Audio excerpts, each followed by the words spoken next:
नमस्कार। मैं अरुण कुमार पांडे, आप द न्यूज़वर्ड्स देख रहे हैं। बिहार में विधानसभा का चुनाव के दिन जैसे जैसे नज़दीक आ रहे हैं, राजनीति गर्मा रही है। एक और जहां विभिन्न दलों ने चुनाव को लेकर रेवड़ी बांटने की घोषणा शुरू कर दी है।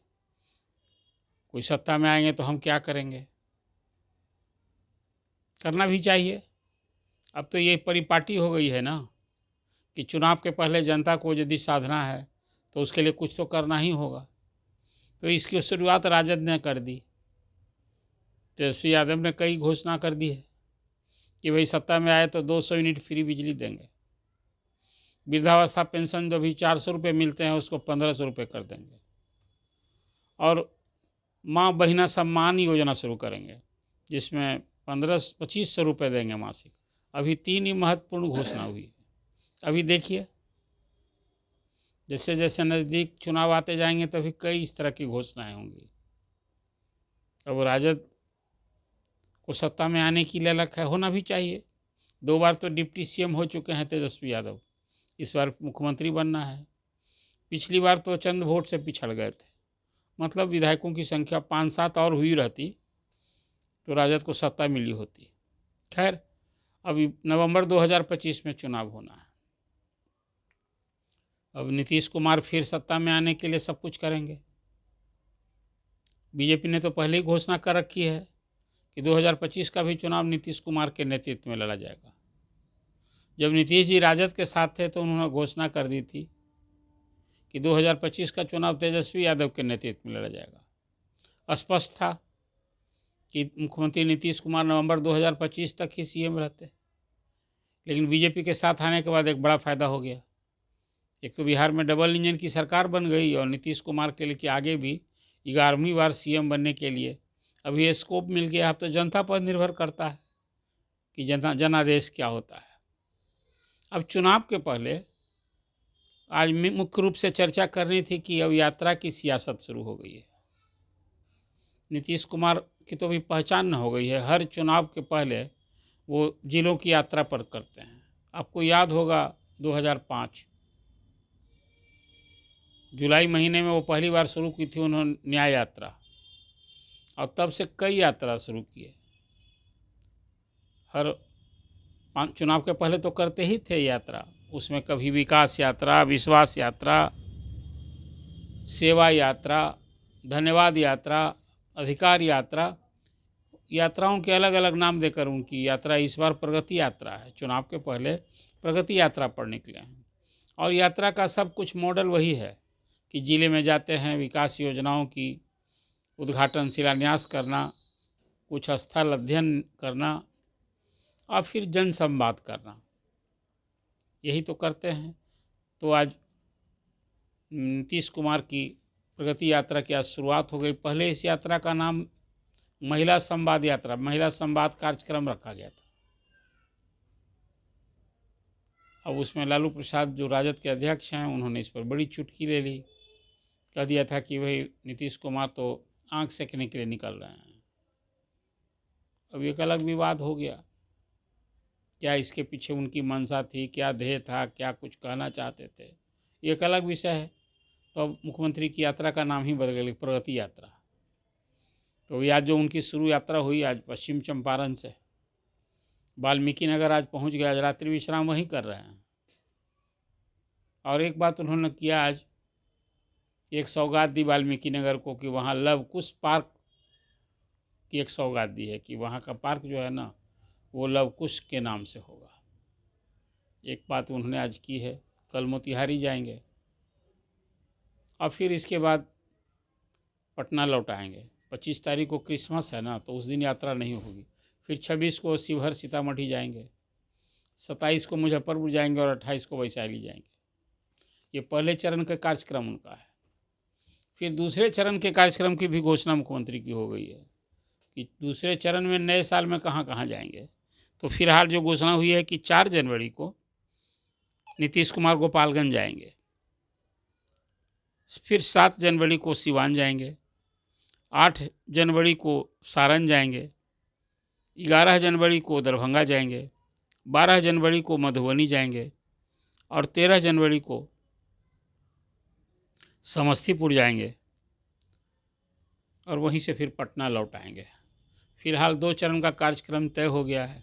अब इसी तरह से अलग अलग चरणों में सभी 38 जिलों में मुख्यमंत्री का कार्यक्रम होना है। ये तो ही हर चुनाव के पहले मुख्यमंत्री इसी तरह से यात्रा पर निकलते हैं और प्रायः सभी यात्राओं का नतीजा भी अच्छा मिला है। इसी से उत्साहित होकर वो यात्रा भी करते रहते हैं। और तो सब लॉन्गेस्ट पीरियड के चीफ मिनिस्टर बिहार में हैं। वो फिलहाल जदयू के भी अध्यक्ष हैं। अब इस यात्रा को लेकर खासकर तेजस्वी यादव भी इधर यात्रा कर रहे हैं। अभी वो कार्यकर्ता दर्शन यात्रा कर रहे हैं, मतलब अपने पार्टी संगठन को मजबूती दे रहे हैं और क्षेत्रवार सभी विधानसभा क्षेत्रवार कार्यकर्ताओं से अलग अलग वो फीडबैक ले रहे हैं। पिछले चुनाव में तो एक तरह से कहा जाए राजद को अच्छी कामयाबी मिली थी। सत्ता भले न मिली हो लेकिन अच्छी कामयाबी मिली थी, सबसे बड़ी पार्टी के रूप में उभरी थी। अब इस बार वो मुख्यमंत्री बनने के लिए तो अब सब कुछ करेंगे ही ना तेजस्वी यादव। तो अभी पहले पार्टी संगठन को टाइट कर रहे हैं और इसके साथ फीडबैक ले रहे हैं। और लोकसभा का चुनाव में राजद को आशातीत सफलता नहीं मिली। हालांकि लोकसभा चुनाव में 4 सीटों पर कामयाबी मिली, जीत मिली थी, लेकिन 35 विधानसभा क्षेत्रों में ही राजद को बढ़त मिली। तो इसको लेकर राजद के विधायकों को काफ़ी हल्काया था तेजस्वी यादव ने। अब वो फीडबैक ले रहे हैं। इसमें मुझे लगता है कि इस बार कई राजद के सिटिंग विधायकों की टिकट भी कट सकते हैं। तो अभी वो कार्यकर्ता दर्शन की यात्रा कर रहे हैं। इसी तरह से उपेंद्र कुशवाहा, आज जन स्वराज पार्टी के प्रशांत किशोर तो यात्रा ही करते रहे हैं। 2 साल यात्रा की, अब पार्टी बना लिया है, फिर उनकी यात्रा शुरू होने वाली है। अभी तो फरवरी मार्च में रैली होगी उनकी पटना में। तो ये मुख्यमंत्री की इस यात्रा पर तेजस्वी ने बड़ा सवाल उठाया और कहा कि इस बार तो ये मुख्यमंत्री की प्रगति यात्रा नहीं है, ये अलविदा यात्रा है। 20 साल उनकी नज़र में 20 साल नीतीश कुमार की कोई उपलब्धि नहीं रही। आज तो यही कारण है। वो कह रहे हैं कि ये तो अब राजनीतिक पर्यटन पर निकले हैं नीतीश कुमार, और अभी तो रिटायर्ड अफसर पर आश्रित हैं, बेबस हैं मुख्यमंत्री। तरह तरह से उन्होंने हमला किया है और सवाल किया है कि 20 साल में नीतीश कुमार की प्रगति क्या है।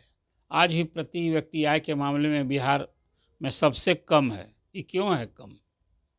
फिर अभी 36-37% स्कूलों में लड़कियों के लिए शौचालय नहीं है। 20% हाई स्कूल में चारदीवारी नहीं है। और इस तरह से जब से नीतीश कुमार ने यात्रा शुरू की, सभी सरकारी चीनें मिलनी बंद हो गई। तो डबल इंजन सरकार की उपलब्धि पर भी सवाल उठाया है। और करके नीतीश कुमार की इस यात्रा पर उन्होंने सवाल उठाया है। आप जानते हैं कि बिहार सरकार ने, बिहार कैबिनेट ने मुख्यमंत्री की इस प्रगति यात्रा पर 226 करोड़ खर्च की अनुमति फिलहाल दी है। ये खर्च बढ़ भी सकता है, लेकिन इतना खर्च होगा अभी सीएम की यात्रा पर।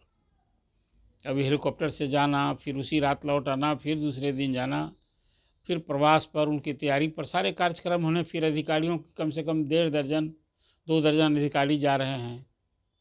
आने जाने का खर्च, प्रवास का खर्च, सिक्योरिटी का खर्च सब न होता है। तो अभी फ़िलहाल मुख्यमंत्री इस प्रगति यात्रा पर 226 करोड़ रुपए खर्च होने का अनुमान किया है। अब दूसरी ओर उप मुख्यमंत्री सम्राट चौधरी ने मुख्यमंत्री इस प्रगति यात्रा की जमकर सराहना की है और कहा है कि ये यात्रा जो है बिहार की प्रगति के लिए सीएम नीतीश कुमार की दृढ़ संकल्प शक्ति का ये प्रमाण है और इसके अच्छे नतीजे आएंगे। कुल मिलाजुलाकर जहां विपक्ष मुख्यमंत्री की इस प्रगति यात्रा पर सवाल उठा रहा है, वहीं सत्ता पक्ष को भरोसा है कि चुनाव के पहले नीतीश कुमार की इस यात्रा का निश्चित रूप से एक बेहद सुखद परिणाम होगा।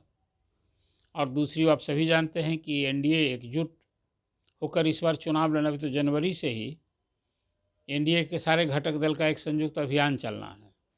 अभी 2 दिन बीजेपी की बैठक हुई कोर कमेटी के नेताओं की, और उसमें हुआ कि भाई हम सब लोगों को मिलजुल कर लड़ना है और सभी 243 सीट में 225 सीट जीतने का लक्ष्य तय किया है। कि 2025 में 225 सीट पर हम जीतेंगे 243 में। इस लक्ष्य के साथ चुनावी जंग में उतरने की तैयारी कर चुका है एनडीए। वहीं राजद महागठबंधन भी उसी ढंग से इस बार नीतीश कुमार को सत्ता से बाहर करने के लिए अपनी पूरी रणनीति बना रहा है। और एक नए पार्टनर के रूप में अब जन स्वराज का इस बार क्या होगा वही देखना दिलचस्प होगा। जन स्वराज सभी 243 सीट पर अपने बूते अकेले लड़ने की तैयारी कर रही है। और दो और पार्टी अभी देख रहे हैं कि घोषणा की है। एक सौ पशुपति पारस की जो पार्टी है लोजपा, उन्होंने भी घोषणा की है कि हम 243 सीट पर लड़ेंगे, सभी सीट पर। और उधर आजकल आरसीपी सिंह ने एक पार्टी बना ली है आशा, वही चुनावी जंग में कुटेंगे। तो आने वाला चुनाव में तो कई नई पार्टी का भी उदय हो गया है। कई चेहरे इस आपको देखेंगे। देखिए कौन क्या किसको बिगाड़ता है, कौन वोट कटवा पार्टी बनता है, ये भी तो है न बिहार में। लेकिन फिलहाल मुझे तो लगता है कि इस बार के भी चुनाव में सत्तारूढ़ एनडीए और महागठबंधन में ही मुख्य मुकाबला होना है। तो फिलहाल अभी आज से जो नीतीश कुमार की यात्रा शुरू हुई है, इस यात्रा की सियासत पर आपके सामने हमने चर्चा की है। आपको ये कैसी लगी चर्चा?